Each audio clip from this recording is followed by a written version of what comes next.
आज हम देखेंगे HF डीलक्स का फुल इंजन पैकिंग। बैरिंग बैठाते वक्त तो बढ़िया से ही बैरिंग बैठाना चाहिए। हैमर प्लास्टिक वाला ही यूज करें। ऐसे दूसरे वाले से करने से डेंट पड़ जाता है, उसे करने से कोई मतलब नहीं निकलता। इससे हैमर से यूज करें और बैरिंग में ऑयल ज़रूर लगाएं। बैरिंग में ऑयल लगा के जब गियर बॉक्स बैठाएं तो उसको प्रॉपर सेट करके बैठाना चाहिए, जिससे कि गियर अपना अटके नहीं और उसके साथ ज़बरदस्ती करना नहीं चाहिए।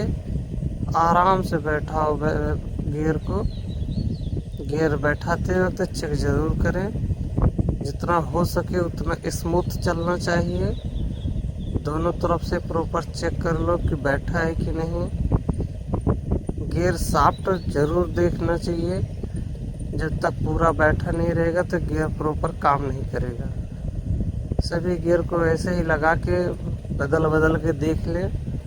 अगर स्मूथ चल रहा है तो समझो गियर सही है अपना। फिर ऑयल डालना ज़रूरी है। ऑयल बांधने से पहले ऑयल ज़रूर डाल दें गियर में, क्योंकि गियर बहुत जाम चलने लगता है अगर बिना ऑयल के रखो तो, इसलिए ऑयल ज़रूर डालें। फिर क्रैंक बैठाते वक्त भी बहुत आसानी से क्रैंक बैठाएं। अगर आसानी से बैठ जाए तो ठीक है, नहीं तो प्लास्टिक हैमर से ही बैठाएं। लोहे के हैमर से बैठाने से, क्योंकि कहीं कहीं ऐसा होता है कि कोई पैकिंग की सेटिंग थोड़ा गड़बड़ हो जो बैठने में दिक्कत करती हो और डावेल में फंसने लगती है तो फटने का चांस हो जाता है। पहले एक बार ऐसे चेक करके फिर रेजी बॉन्ड डालें, क्योंकि रेजी बॉन्ड से लगने के बाद जब पैकिंग चेक करोगे तो वो फटने का डर ज़्यादा रहता है, ज़बरदस्ती करनी पड़ती है। तो रेजी बॉन्ड बहुत अच्छे से लगाएं। ये मेन पल्ला है गियर बॉक्स का, लीकेज बिल्कुल भी ना रहे, क्योंकि ये थोड़ी सी लापरवाही से अगर लीकेज कर गई तो बहुत प्रॉब्लम करती है। काम देखने में अच्छा भी नहीं लगता जब ऑयल आने लगता है तो। इसलिए रेजी बॉन्ड बहुत बढ़िया से लगाएं और हाथों से उसको स्लैप करें, जिससे कि बढ़िया से हर जगह पहुंच जाए रेजी बॉन्ड।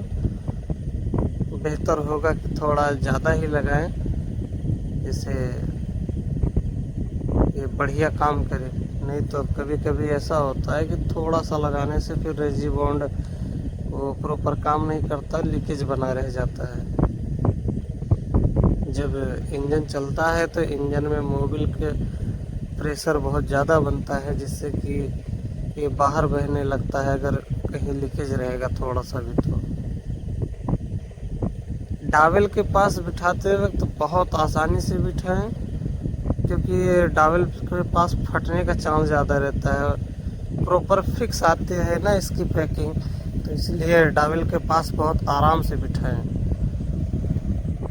रेजी बॉन्ड दोनों पल्ले में बहुत अच्छे से बिठाएं। मेन चेम्बर में बहुत बढ़िया से लगाना ज़रूरी है, जिससे कि दिक्कत ना हो।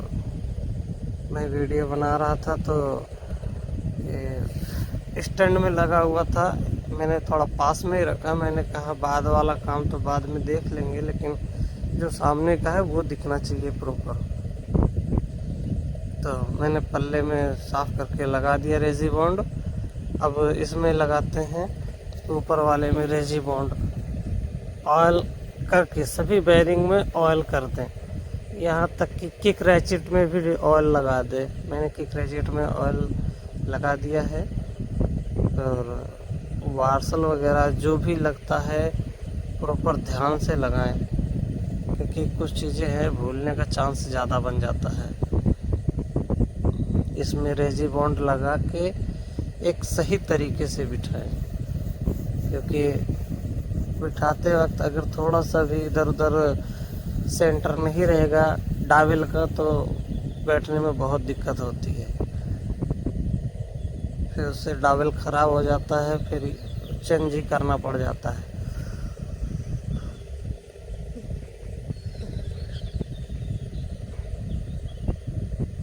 ध्यान देंगे तो मेरा रेजी बॉन्ड थोड़ा मैंने मोटा ही लगाया है, क्योंकि इसमें मोटा लगाना ही ठीक रहता है। लापरवाही से लीकेज बनने का फुल चांस बन जाता है और ये लीकेज नुकसान करता है। बाद में कस्टमर जब गाड़ी चलाएगा तो बोलेगा अरे इसमें तो ऑयल आ रहा है, तो उससे अपना भी क्रेडिट खराब होता है। काम बिल्कुल सही तरीके से करना चाहिए, काम में कोई लापरवाही नहीं करनी चाहिए। जब अच्छे से रेजी बॉन्ड लग जाए तो उसके बाद पल्ले को बहुत आराम से चेम्बर को बैठाना चाहिए, क्योंकि ये इसमें हर जगह ऑयल लगाने के बाद ही चेम्बर बिठाओ। बैरिंग में और शाफ्ट में, गियर के शाफ्ट में भी ऑयल लगाना चाहिए हर जगह प्रॉपर चेक करने के बाद। इसको बिठाते वक्त किक रेसिट का सेंटर प्रॉपर ध्यान से बिठाना चाहिए, क्योंकि इसका सेंटर नहीं मिला रहेगा तो पल्ला चेम्बर पूरी तरह बैठेगा नहीं। हाथ से जितना हो सके पहले तो हाथ से ही बिठाओ उसको, और प्रॉपर बीच बीच में चेक करते रहो कि सेंटर सही है कि नहीं है, क्योंकि क्या है शुरू से हथौड़ी मारने से फिर वो बैठता नहीं और उसमें क्रैक आने का डर रहता है। तो नुकसान करने से अच्छा है कि 2 मिनट ज़्यादा लग जाए लेकिन काम सही होना चाहिए। तो इसको बिठाने के बाद प्रॉपर तरीके से जब बैठ जाए तो दूसरी तरफ इसको घुमा के इसमें से भी नट लगा दो, इसके जितने भी हैं इसके बोल्ट सभी लगा दो। और साफ़ सफाई का तो अच्छी तरह से ध्यान देना चाहिए, क्योंकि गंदा रहेगा तो मेन इंजन बनने का मतलब होता है फुल इंजन की साफ़ सफाई इंजन की पूरी रहनी चाहिए। साफ़ सफाई से काम करना एक बहुत अच्छा काम होता है। थोड़ा टाइम लग जाता है लेकिन कस्टमर जब गाड़ी देखता है तो खुश हो जाता है कि हमारी गाड़ी बहुत अच्छी बनी हुई है। तो इसलिए साफ़ सफाई से प्रॉपर करना चाहिए। बोल्ट को ऑयल में डुबो के ही डालना चाहिए, सूखा नहीं डालना चाहिए, क्योंकि सूखा डालने से वो बाद में कभी भी खोलने पे टूटने का फुल चांस हो जाता है इसका। इसलिए कभी भी ऑयल डालो और बोल्ट डालो तो ऑयल लगा के ही डालो, और ध्यान देना चाहिए कि जो बोल्ट जहाँ का हो वहीं लगाओ। मैं तो हर जगह के बोल्ट एकदम अलग अलग रखता हूँ, जिससे कि मिक्सचर ना हो, अलग अलग रहें तो आसानी पड़ती है। क्लच पल्ले का बोल्ट अलग होता है मेरा, और गियर बॉक्स का बोल्ट अलग होता है, और मैग्नेट पल्ले का बोल्ट अलग रखता हूँ मैं, जिससे कि कोई भी डाउट ना रहे कि कौन सा नट किधर का है।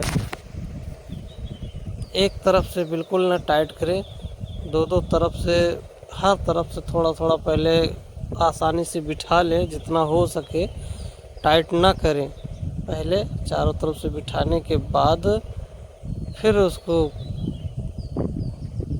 सभी को एक साथ प्रॉपर थोड़ा थोड़ा करके पहले सेट करें, बस केवल पहुंचा दें नीचे तक। उसके बाद जब हो जाए तब उसको टाइट करें सभी को एक एक करके।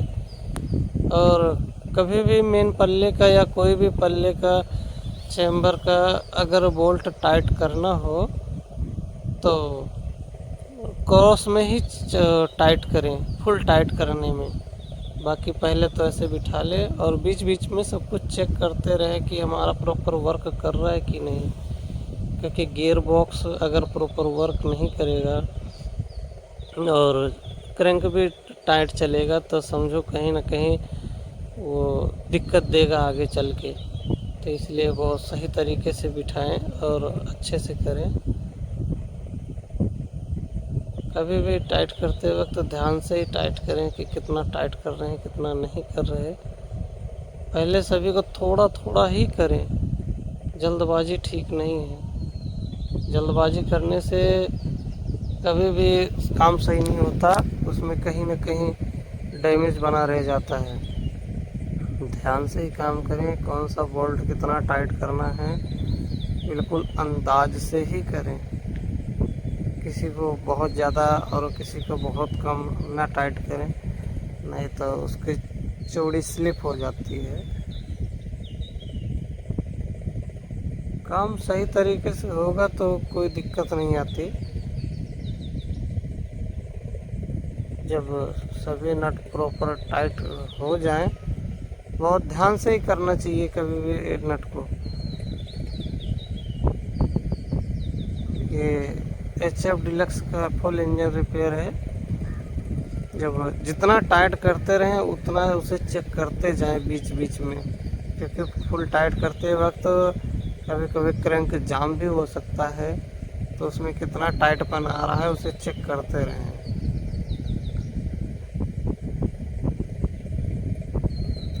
मेन पल्ले का बोल्ट थोड़ा थोड़ा करते हुए बार बार टाइट करें।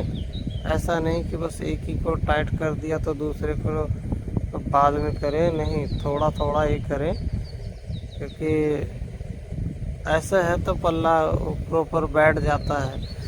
नहीं तो अगर एक तरफ टाइट कर दोगे, दूसरा वाला बाद में करोगे फुल, तो ये उसका कहीं ना कहीं उलझ जाता है, पल्ला एक तरफ हो जाता है। वो हर चीज़ चेक करने के बाद ही आगे का प्रोसेस करें, क्योंकि चेक करना बहुत ज़रूरी है बार बार, क्योंकि ये एक बार बांधने के बाद खुलता नहीं। भले ही आपने सही बांधा है, लेकिन एक बार आपको ध्यान देना चाहिए कि सही है कि नहीं है, बाद में खोलने की ज़रूरत ना पड़े। और जब भी आप गियर या फुल इंजन बनाएं, तो मैं तो यही राय सलाह दूंगा कि सील किट पूरी लगाएं। भले ही पहले वाली सील काम कर रही हो, लेकिन फिर भी आप सील चेंज कर दें, क्योंकि उसकी सील जल चुकी होती है, उसमें प्रॉपर वर्क करने का रबड़ उसका काम नहीं करता। तो एक नई सील किट ही पूरी लगाएं, जिससे कि कस्टमर को ये शिकायत ना आने का मौका मिले कि भाई यहाँ से ऑयल आ रहा है, इसकी सील चेंज करनी पड़ेगी, उसकी प्रॉब्लम कर रही है। ऐसा ना हो, हमेशा सील एक सभी सीलें लगा दें और सही तरीके से बिठाने के बाद जब हो जाए तो उसके बाद उसे सब रेजी बॉन्ड लगा के ही सील लगाना चाहिए। कुछ लोग हैं ऑयल लगा के रखते हैं, ऑयल बाहर से नहीं लगाना चाहिए। मैं यही सलाह दूंगा कि ऑयल बाहर से ना लगाएं, रेजी बॉन्ड लगाएं। ऑयल सील के अंदर लगाएं, रेजी बॉन्ड बगल साइड से लगा के उसे तब लगाना चाहिए, जिससे कि लीकेज का चांस ना रहे। और साइड से अगर ऑयल लगा देंगे तो कहीं ना कहीं लूज हो जाती है सील। अगर लूज रह गई तो साइड से ऑयल निकालेगी या फिर आगे चल के सील ही बाहर आ जाएगी। तो इसलिए रेजी बॉन्ड लगा के उसे लगाएंगे तो वो जाम हो जाएगी अच्छे से अपनी जगह पर।